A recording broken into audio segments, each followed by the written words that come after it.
Okay. Hey everybody, we're just getting our camera situated here for our afternoon live Periscope broadcast. How is everybody? So, Bill Corbett here, Corbett Public Relations and the Grow Your Personal Brand marketing program for individuals and businesses. Today was an interesting day. We had the opportunity to help out a friend of mine, Adam Schwam, who's the owner of Sandwire, which is an IT company, and Adam was kind enough to make a very generous donation of $10,000 worth of computer equipment to a program called Commerce Plaza. And Commerce Plaza is a program for 5th grade students from across Nassau County. This is in New York, but there's similar programs across the country where children come for a day and they learn about business. They learn about personal finance. They learn about how to write checks and balance sheets and how to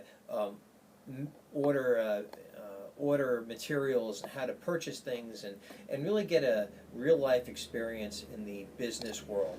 And it was fun. So, but today was a little special because they asked me as a PR person, as a marketing person, to help promote the event, help to promote this donation that my friend Adam at Sandwire made. So we were able to attract some video coverage down there from local news, which is News 12, and FiOS. And this is some pictures from the event today with two young ladies, including Adam's daughter, who were interviewed by local television. And that got me thinking about what are some of the challenges we face in the marketing and video production world when we're working with kids.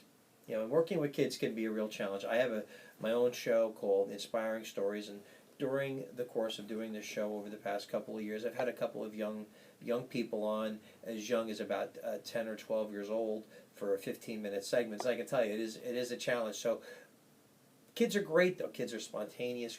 Kids offer, a great innocent perspective, and it's also an event like this shows kids learning, and the media is really interested in that type of stuff. So I thought I'd just go through some interesting points about working with kids in video. One, obviously, I just said it's important to work with kids. They're interesting. They create an interesting perspective for the media and for us to see. It's great to watch kids learn and have a fun time. So remember that many kids have never done video before, so they're going to be nervous. So you have to take that into account. Remember that. Although kids today are used to these smartphones, and I'm shooting this on an iPad mini, they're used to being on video a lot more than we were. Obviously, we didn't have video. I'm 40 years old. We didn't have video cameras. Maybe a 8mm camera that my father had when I was a kid, and it took like 2 weeks until he'd see the movies. But this is immediate gratification, or later at night with that TV news report. So one, if you remember, have never done it before, but they are somewhat familiar, especially even these 5th graders who are about 10 and 11 years old. When you're working with kids, and I've interviewed quite a few in addition to my show, and work with them on various projects and help them do media interviews, is you have to stay relaxed. You have to stay calm and explain to them very clearly what you're going to be doing, because again, they're nervous, they don't know what's going on, so you want to show that you're confident, so that confidence carries over to them. You certainly always want to stay relaxed, because if you look nervous, they're going to be nervous, and that's not going to work out at all. We had one child today, he was very good, but I could see in his hands, and he was a little nervous, so we just took our time, relaxed, and then I think he did a very good job. He was able to articulate his points. And a lot of times these videos, even though we shoot for 5 or 10 minutes, we're only going to use a very small portion, 30 seconds, 10 seconds, even. And you want to make those kids feel special. You want to focus on them, make sure they're the center of the attention, center of the room, and give them the respect that they need so that they will feel ready and able to do it. And you know what?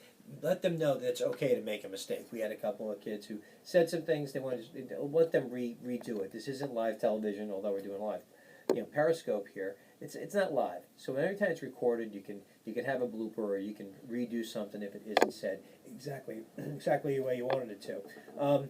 Always important is know what your questions are going to be in advance. It's not just important for when you're working with kids, but it's also important when you're working with adults, or whenever you're going to be the interviewer. Always know your questions and practice them, and even write them down. A lot of times I'll write them down for myself.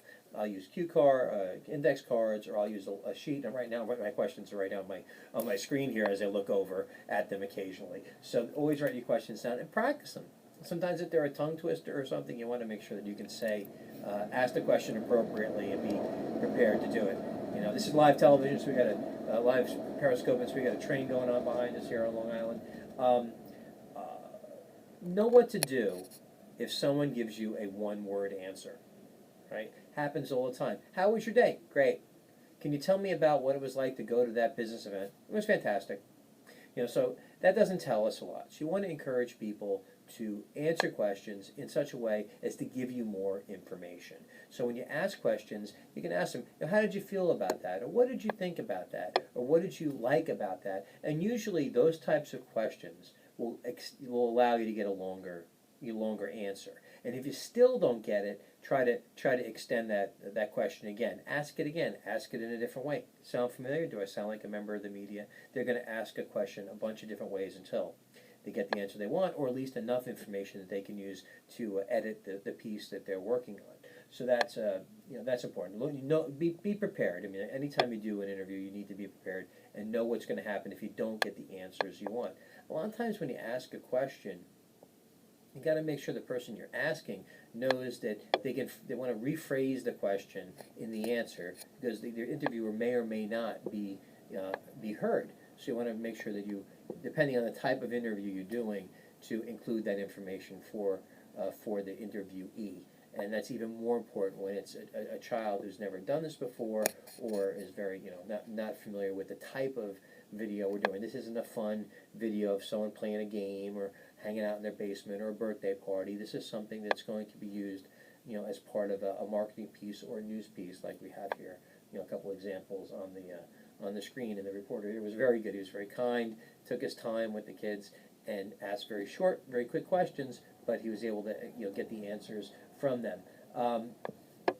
Remember, if you help the student or the young person, give the right answer, by helping them, it helps you. The more time you can spend with them, and even spend time ahead of, before the interview, sit down with them, chat with them, or at least give them an idea of what is going to happen.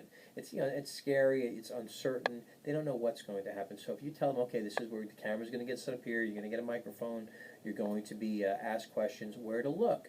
You want to tell them to look you in the eye, or sometimes you want to have them look directly into the camera lens, depending on the situation. I usually, when I'm interviewing these young people, in this particular case, I was standing like this gentleman. You can even see right next to the camera. So they're either looking at the camera lens or directly at you. You don't want them looking off in 10 different directions. Remember that a lot of times when people are thinking, they'll look up, they'll look down, look around. So when you coach somebody or you talk to them ahead of time, and they know what you're going to ask them, and they're thinking about it ahead of time, or they've even practiced, then they tend not to look around as much, and that's really good. So if you're preparing somebody for a television interview, or you're getting ready yourself, think about the questions you're going to be asked and have the answers in your head. And this requires some practice yourself. If you're going to be doing a TV interview, think of the questions, go in front of the mirror, go in front of your tablet or your phone, and practice, because how you look there, you want to reflect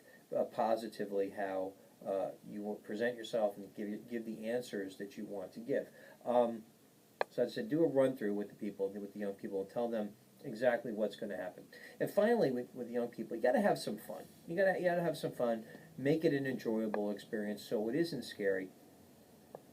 Look, I'm a dad of 6-year-old twins, and I can joke around with them. And every time I joke with them, do they laugh? Not every time, but a lot of times they do. So we try to have some fun. I try to have a comfortable and relaxed atmosphere.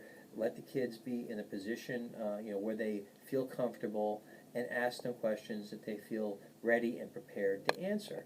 Don't ask them questions that are above their age level, and don't ask them really complex questions. We were asking kids today about Commerce Plaza and their experience. How were they feeling at the event?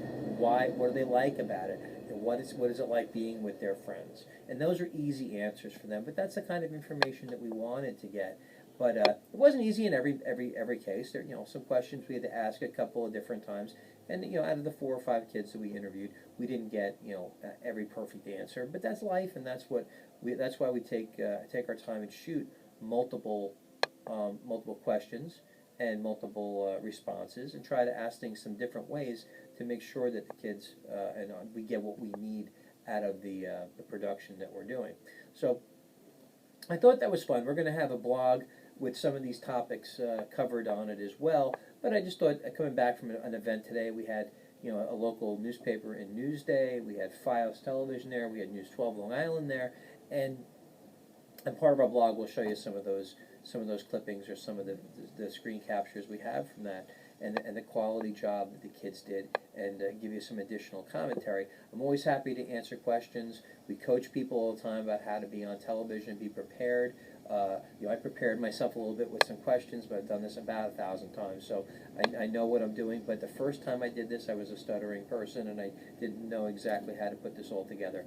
But today we're having fun with Periscope. Hope that you got some things out of this program today. You can check out my websites, which are growyourpersonalbrand.com, and those are programs for business people, people from not-for-profits, people from really any walk of life, even students who are looking to get prepared to enter the workforce, to learn about how to build their brand and what questions they need to ask themselves to project themselves properly. And Corbett Public Relations, we're a full-service public relations firm, and we, just like we're talking about today about working with children, we work with adults to help them project the best possible image, both in the media and on television. And we love doing that. We love people to tell their stories, to tell get their brand message out there, to demonstrate their expertise, and really have some fun in the process of doing that. So that's all I got for today. It's about 4 o'clock. I got to go home and watch the videos on the 5 o'clock news from the program today that we shot at Commerce Plaza. I want to thank my friend Adam Schwam for having us participate in that today. It was exciting. There were 40 kids there. The energy was great, and I'm happy to help it, and happy to help teach them about business, and secondarily teach them about the entrepreneurial spirit, which we really need to do on Long Island, and across the nation. It's important. So thank you very much, and talk to you.